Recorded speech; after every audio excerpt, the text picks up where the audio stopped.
Já aqui comigo no quadro Vem de Carona de hoje, o vice-presidente da OAB Nacional, o Dr. Rafael Horn. Seja bem-vindo ao nosso quadro, seja bem-vindo aqui a Chapecó, para a gente falar um pouquinho mais sobre essa instituição, sobre essa entidade. Obrigado por estar aqui conosco. Obrigado pela carona, Jucinei. Uma alegria enorme estar falando aí com seu público ouvinte.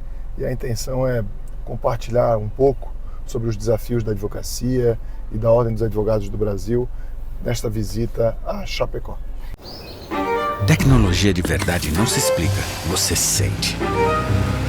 É como um impulso interior. No mundo animal é pela sobrevivência.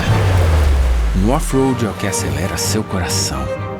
No agro é o que faz seu trabalho render mais. No dia a dia é o que te acompanha.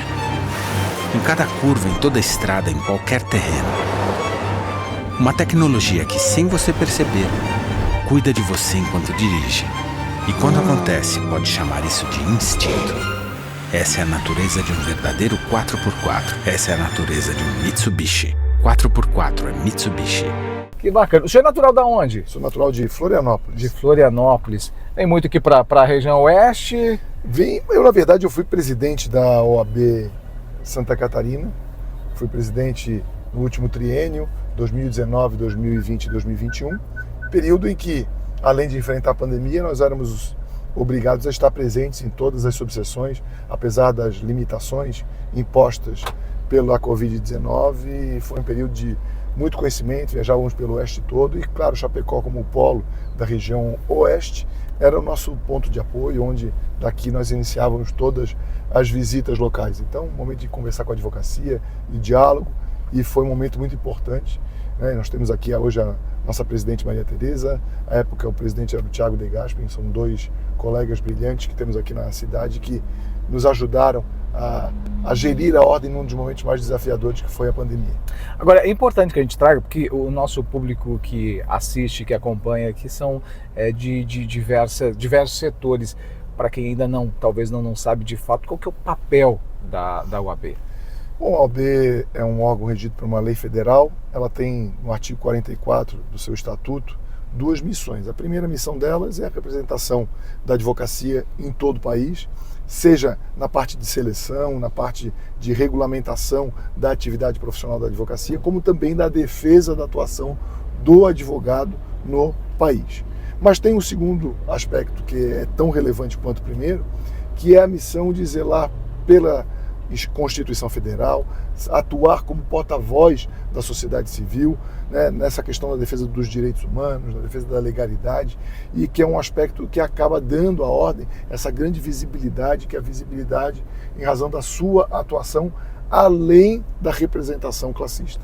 Bom, como é que ela se estabelece a nível de Brasil? São através de subseções, é isso? Na verdade, nós temos a OAB Nacional, sediada em Brasília, que é o Conselho Federal. Temos 27 seccionais, temos aqui Santa Catarina e mais outras 26 seccionais em 26 estados e mais o do Distrito Federal.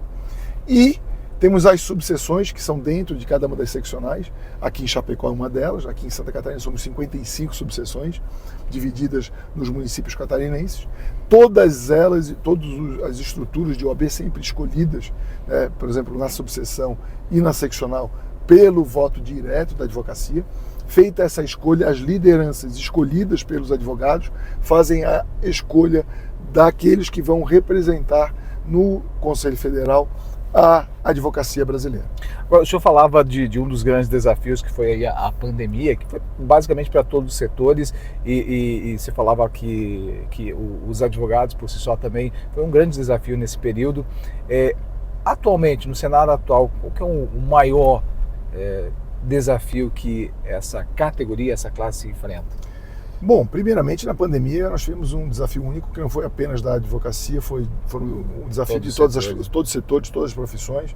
Nós tivemos o desafio de manter os escritórios abertos e garantir que o judiciário continuasse funcionando, com o advogado tendo acesso às autoridades estatais, para que nós pudéssemos cumprir a missão de garantir justiça aos cidadãos, que é a justiça como um bem de primeira necessidade, assim como educação, saúde, segurança pública, que esse funcionamento se desse regular e que os advogados, que são aqueles que são os porta-vozes dos cidadãos, continuasse tendo pleno acesso a todas as estruturas estatais.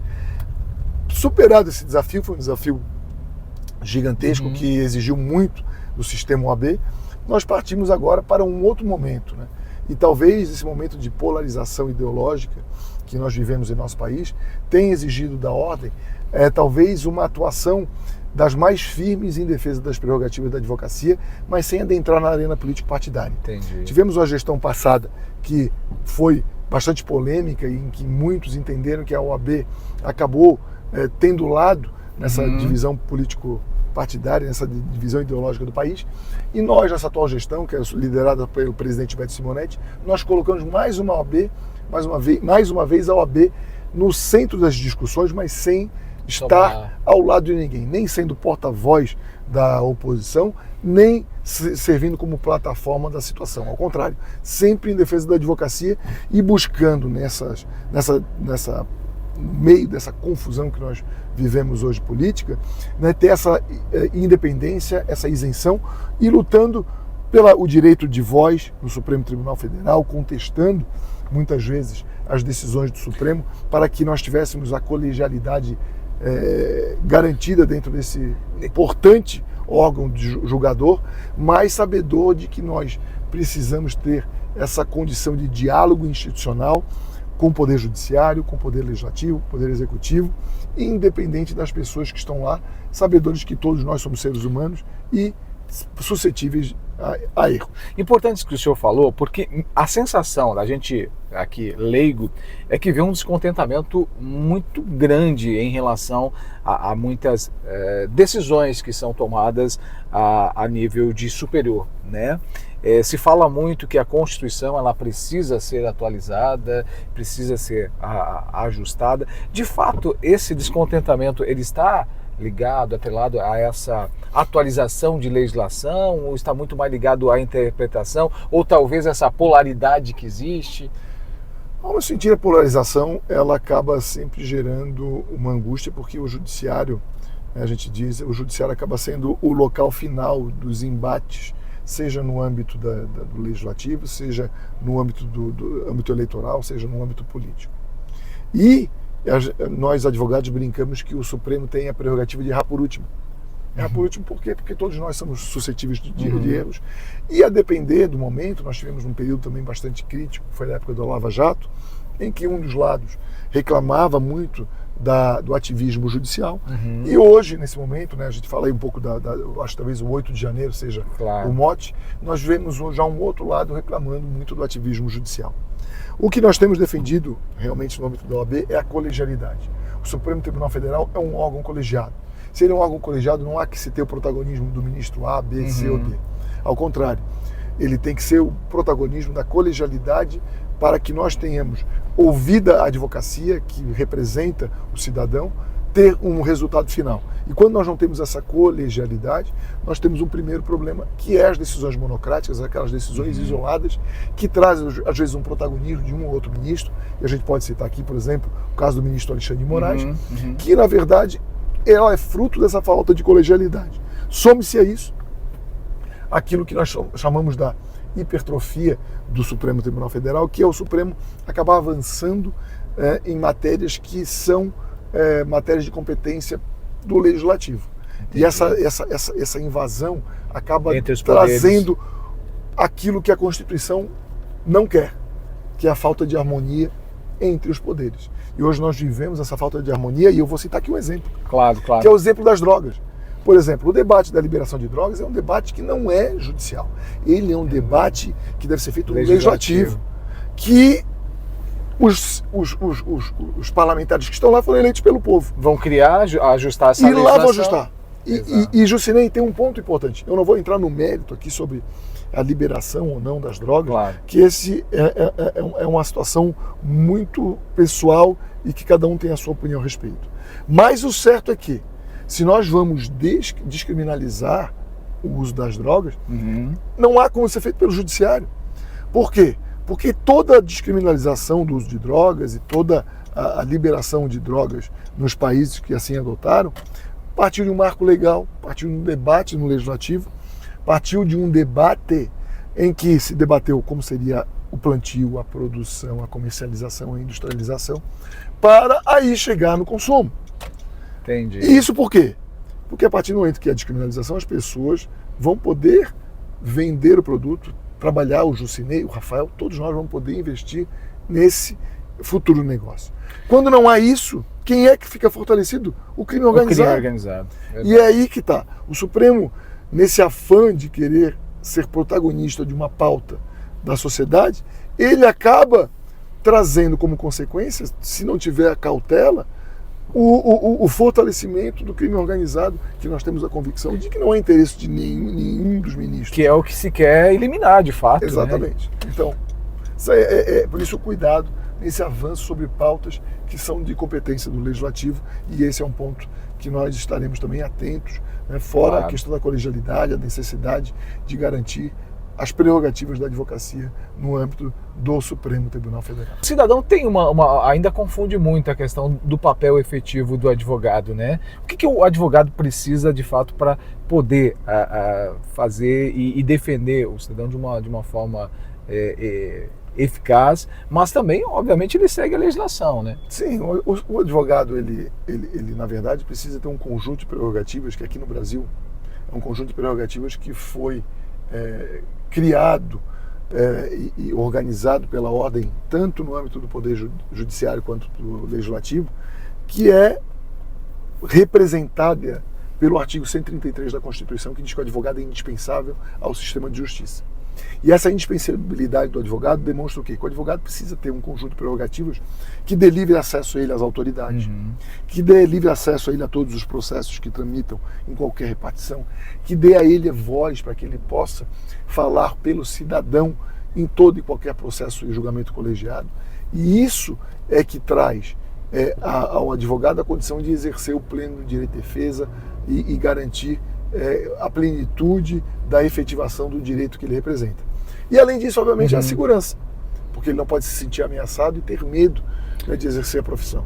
E a ordem tem buscado ao longo do tempo, né, essa representação, e talvez essa seja a maior missão, muitas vezes incompreendida pela sociedade e pela própria advocacia, mas que nós que estamos no sistema do sistema OAB sabemos o quanto é imprescindível a instituição para garantir o pleno exercício profissional, a valorização da profissão no nosso país. Seja nisso, como também no recebimento de honorários. Nós tivemos uma luta para garantir que os honorários advocatícios fossem fixados conforme determina a lei. Por quê? Porque a magistratura muitas vezes não respeitava os limites da lei, porque ele dizia, não, esse 10% vai dar muito dinheiro para o advogado. É injusto. E nós fomos ao STJ, lá em Brasília, e garantimos por 6-4 a prerrogativa do advogado receber nos termos da lei, e isso lhe dá o quê? Condição de ter uma verba alimentar, porque também o advogado, para ter segurança, ele precisa botar o alimento na mesa de casa, garantir a escola dos seus filhos, garantir o pagamento do seu aluguel, da sua casa, e essa consciência só é possível ser trazida se nós temos uma instituição forte, como a ordem tem se demonstrado ao longo dos tempos, e com a condição de ter diálogo institucional. E aí a responsabilidade de cada dirigente, quando está na representação da advocacia, de não agir pelo que ele pensa, mas sim pelo que a coletividade pensa, e principalmente no interesse do que a coletividade dos advogados e das advogadas exigem da sua instituição. E esse tem sido o maior desafio nos dias de hoje. Quantos advogados hoje fazem parte da OAB? Tem ideias assim? 1.400.000 advogados e advogados em todo o país. E isso porque nós temos hoje uma situação muito importante, que é o exame de ordem, que foi uma criação que a OAB implantou, porque não fosse isso nós teríamos perto de 4 milhões. Imagina, nós temos 4 milhões de colegas e obviamente que seria impossível nós prestarmos um serviço jurídico de qualidade à sociedade civil se nós tivéssemos essa quantidade de profissionais. Então a OAB faz esse trabalho também de regulação, de qualificação da advocacia, para que nós possamos cada vez melhor defender a sociedade. Que bacana. Doutor, eu quero te agradecer aí pela entrevista, pelo bate-papo, falando um pouquinho mais sobre a OAB e também sobre as bandeiras que são levantadas e defendidas e que estão nesse processo todo. Obrigado por andar. Eu que agradeço, gente. Obrigado essa carona, agradeço o bate-papo. Jucinei sempre à disposição, uma alegria enorme poder estar falando sobre os desafios da advocacia e principalmente essa conscientização da sociedade do papel da ordem e do advogado e da advogada em nosso país. Obrigado, sucesso. Gente, toda semana o nosso quadro vem de carona, sempre com um entrevistado diferente, a bordo de uma Mitsubishi da Caio Motors aqui de Chapecó. Agende já o seu test drive. Tecnologia de verdade não se explica, você sente. É como um impulso interior. No mundo animal é pela sobrevivência. No off-road é o que acelera seu coração. No agro é o que faz seu trabalho render mais. No dia a dia é o que te acompanha. Em cada curva, em toda estrada, em qualquer terreno. Uma tecnologia que, sem você perceber, cuida de você enquanto dirige. E quando acontece, pode chamar isso de instinto. Essa é a natureza de um verdadeiro 4x4. Essa é a natureza de um Mitsubishi. 4x4 é Mitsubishi.